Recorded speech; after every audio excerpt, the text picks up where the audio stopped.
شروع کرتے ہیں اللہ کے بابرکت نام سے جو بڑا مہربان اور نہایت رحم والا ہے۔ تمام تعریفیں میری اللہ رب العزت کے لیے ہیں۔ السلام علیکم لسنرز، میں ہوں آپ لوگوں کی host Nausheen. Welcome to my channel horror stories official. I hope آپ سب لوگ خیریت سے ہوں گے، جہاں ہوں گے خوش ہوں گے۔ آج آپ لوگوں کے لیے میں بہت انٹرسٹنگ ہارر اسٹوریز لائی ہوں جنہیں آپ لوگ بہت پسند کریں گے۔ سلسلہ شروع کرتے ہیں آج کی ہارر اسٹوریز کا۔ بڑھتے ہیں آج کی پہلی ہارر اسٹوری کی طرف۔ یہ ہارر اسٹوری میرے ساتھ عالیہ شیئر کر رہی ہیں حیدرآباد سے۔ عالیہ کہتی ہیں، آج آپ کے ساتھ اپنی زندگی میں پیش آنے والی بہت ہی زیادہ ڈراؤنی کہانی شیئر کرنا چاہتی ہوں۔ آج سے 6 سال پہلے کی بات ہے۔ ہم لوگ ایک گھر میں شفٹ ہوئے۔ جس گھر میں ہم لوگ پہلے رہتے تھے وہ گھر بک چکا تھا۔ ہم لوگ پینگ گیسٹ تھے، رینٹ پر رہتے تھے، تو ہم لوگوں نے ایک نیا گھر لے لیا۔ یہ جو نیا گھر تھا، یہ گھر کافی چھوٹا تھا۔ اس گھر میں نیچے والے پورشن میں 2 کمرے تھے اور ایک کمرہ اوپر والے پورشن میں تھا۔ نیچے والے پورشن ایک امی ابو نے کمرہ لے لیا، ایک میرے بھائیوں نے، اور ایک ڈرائنگ روم بنا دیا گیا۔ اوپر والا کمرہ جو تھا وہ میں نے اپنا سیٹ کر لیا، کیونکہ میں نے پڑھنا ہوتا تھا، میری فرینڈز اکثر آتی تھیں، تو پھر میں نے اوپر والے پورشن میں ہی اپنا کمرہ سیٹ کر لیا۔ اوپر والا جو کمرہ تھا اس کے آگے ایک چھوٹا سا برآمدہ بھی تھا، وہاں پر میں نے کرٹنز لگا کر باہر بھی بیٹھنے والی جگہ بنا لی۔ بڑا اچھا سیٹ اپ بن گیا۔ میں بہت خوش تھی کہ بالکل میرا ایک الگ سا ایک جگہ سیٹ ہو گئی تھی۔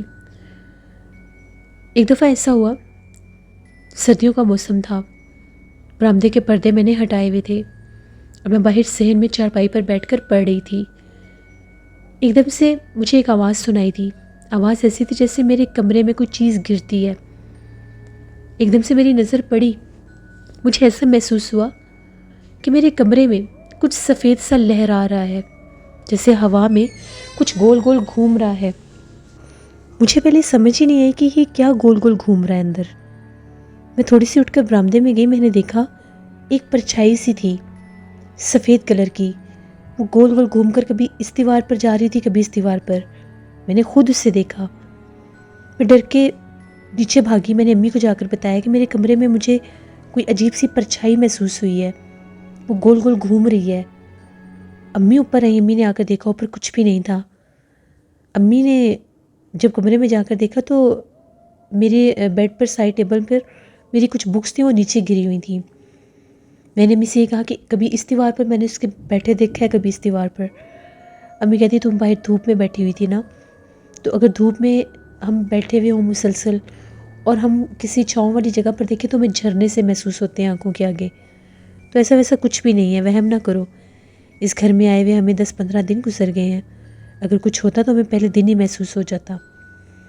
میں نے کہا ٹھیک ہے۔ گھر چھوٹا سا تھا اس لیے ڈر نہیں لگتا تھا، میں اوپر ہی سوتی تھی۔ میں اس ٹائم امی کے ساتھ نیچے آ گئی، شام تک نیچے ہی رہی، کھانا کھا کر 9 بجے میں اوپر چلی جاتی تھی اور کرٹن آگے کر دیتی تھی اور کمرے کا دروازہ بند کر دیتی تھی۔ جیسے میں 9 بجے اوپر آئی، برآمدے کے آگے میں کرٹن کر گئی تھی۔ اوپر آئی تو میں نے کیا دیکھا، ایک چھوٹی سی بچی تھی۔ وہ بچی میرے کمرے میں داخل ہو رہی تھی۔ میں نے خود اس بچی کو اپنے کمرے میں جاتے دیکھا، میری چیخ نکل گئی۔ میں پھر نیچے بھاگی اور میں نے امی سے جا کر یہ کہا، امی میں نے اپنے کمرے میں ایک بچی کو جاتے دیکھا ہے۔ امی کہتی تم تو عجیب ہی باتیں کر رہی ہو، ہم لوگوں کے گھر میں بولا بچی کہاں سے آ گئی، بس تم دوپہر کی ڈری ہوئی ہو۔ ایسا کرو تم نیچے ہی سو جاؤ، اوپر مت سو، اوپر سونے کی ضرورت نہیں ہے۔ میں نے کہا ٹھیک ہے، میں نیچے ہی سو جاتی ہوں۔ امی نے میرے بھائی سے یہ کہا کہ جاؤ اوپر والے کمرے کا دروازہ بند کر کے آؤ، کیونکہ بلی ہے وہ اندر جا کر بستر خراب کر سکتی ہے۔ بلیاں وہاں پر گھومتی تھیں اور برآمدے کے آگے کوئی گرل نہیں تھی، بس کرٹن لگائے ہوئے تھے۔ میرے بھائی نے کہا ٹھیک ہے، میں بھی جا کر بند کر آتا ہوں۔ وہ اٹھا ہی نہیں، کافی دیر بیٹھا رہا۔ 11 بجے امی نے اس کو دوبارہ کہا کہ جاؤ اور اوپر والے کمرے کا دروازہ بند کر آؤ، برآمدے کی لائٹ چلتی رہنے دینا۔ میرا بھائی اٹھا اور اوپر جا کر کمرے کا دروازہ بند کرنے جیسے ہی گیا تو ایک دم سے اس کی بہت اونچی چیخ سنائی دی اور وہ ایسے نیچے بھاگا کہ وہ ایک ایک ٹائم میں 3 سیڑھیاں نیچے اتر رہا تھا۔ بہت ڈرا ہوا تھا۔ جیسے وہ شور مچاتا چیخیں مارتا نیچے آیا. ہم لوگوں نے اسے پکڑا کہ تمہیں کیا ہوا ہے. وہ تھر تھر کانپ رہا تھا اور بے حد خوف زدہ تھا. اس سے جب پوچھا تو اس نے یہ کہا کہ جب میں کمرے کا دروازہ بند کرنے گیا تھا، برآمدے کی لائٹ جل رہی تھی اور کمرے کے اندر روشنی بھی جا رہی تھی، تو میں نے دیکھا اس کے بیڈ کے اوپر کوئی چادر تان کر سو رہا تھا. اس کے بہت لمبے لمبے ہاتھ تھے، پیر بھی بہت لمبے تھے، اور وہ پورے بیڈ پر جو کوئی بھی تھا پورا آیا ہوا تھا. بس اس کو دیکھنے کی دیر ہے، میں نیچے بھاگا. میں نے امی سے یہی کہا کہ میں نے بچی کو جاتے دیکھا ہے، اب یہ میرا وہم تو نہیں ہے نا. میرے بھائی نے بھی دیکھا. ہم لوگ تو بہت ڈر گئے. کمرے کا دروازہ وہ کھلا ہی چھوڑ آیا تھا. امی نے یہ کہا کہ چلو اوپر چل کے سب دیکھتے ہیں. ہم نے امی سے کہا نہیں، ہم نے اوپر نہیں جانا، یہ کوئی اور ہی ماجرا لگتا ہے، کوئی جنات کا معاملہ لگتا ہے. ابو بھی آ گئے. ابو کو بھی یہ بات پتہ چلی. ابو نے یہ کہا کہ ہم لوگ دیکھ کر آتے ہیں کیا مسئلہ ہے اوپر.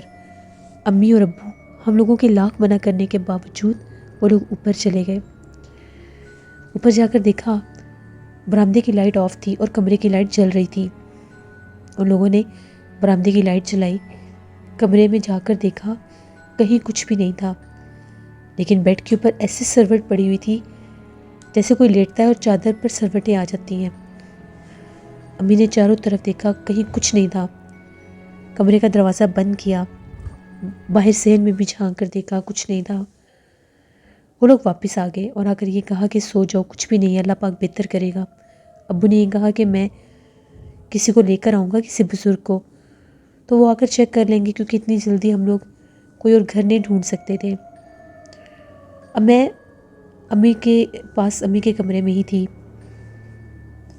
ابو جو تھے وہ بھائیوں کے پاس چلے گئے تھے. ساری رات اوپر سے ایسی آوازیں آ رہی تھیں جیسے میرے کمرے میں کوئی چل پھر رہا ہے. امی نے بھی آوازیں سنی.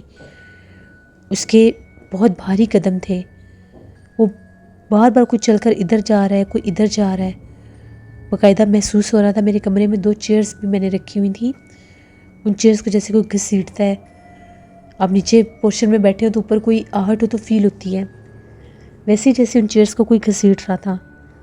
ممی کو بھی یقین ہو گیا کہ کوئی نہ کوئی ماجرا تو ضرور ہے.